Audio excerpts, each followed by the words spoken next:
अब बेटे इस पे एक क्वेश्चन आता है ब्रोंकियोलाइटिस, इस पे भी लॉन्ग क्वेश्चन आता है।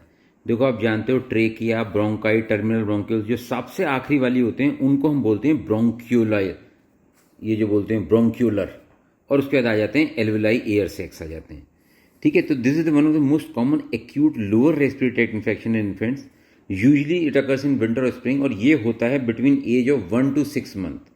ठीक है, बट ऐसा नहीं है कि disease can affect children up to 2 years of as.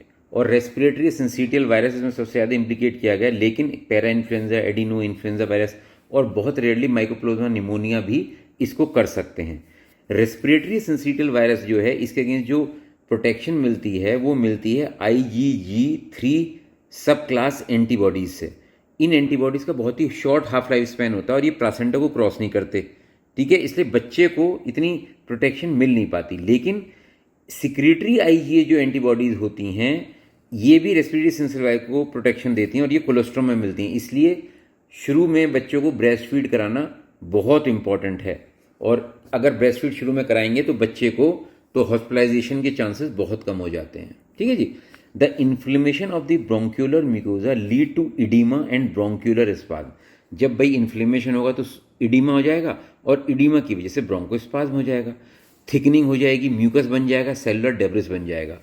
आप जानते हो जो रेजिस्टेंस जो होती है that is inversely proportional to the fourth power of radius. तो अगर रेडियस 1 टाइम कम हुआ है तो रेजिस्टेंस 4 टाइम्स बढ़ जाएगी। इसलिए थोड़ा सा भी रेजिस्टेंस, अगर एयरवे नैरोइंग हो रही है तो रेजिस्टेंस बहुत ज़्यादा बढ़ती है। और ये जो रेजिस्टेंस है ये दोनों इंस्पिरेशन और एक्सपिरेशन दोनों में डालती है फ़र्क। लेकिन एक्सपिरेशन क्योंकि पैसिव प्रोसेस है तो ब्रोंक्यूल्स ज़्यादा कोलैप्स करती है, और जो रिस्ट्रिक्शन होता है एक्सपिरेटरी फेस में ज़्यादा होता है। जो एयर है वो अंदर ट्रैप हो जाएगी एल्वेलाई के अंदर, जिसकी वजह से एम्फाइसीमा हो जाएगा। और बाद में अगर ऑब्स्ट्रक्शन बिल्कुल कंप्लीट हो गया तो ये एयर अंदर जो है ये एब्जॉर्ब हो जाएगी और उसकी वजह से एटिलेक्टेसिस हो जाएगी, कोलैप्स कर जाएगी lung.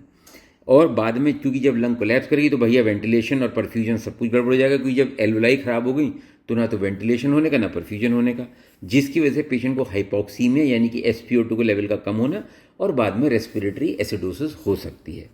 The disease usually begins as an upper respiratory tract infection.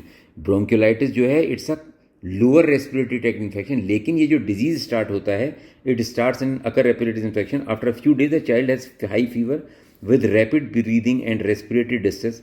Those with severe disease shows retraction of the lower intercostal space. जब सांस लेंगे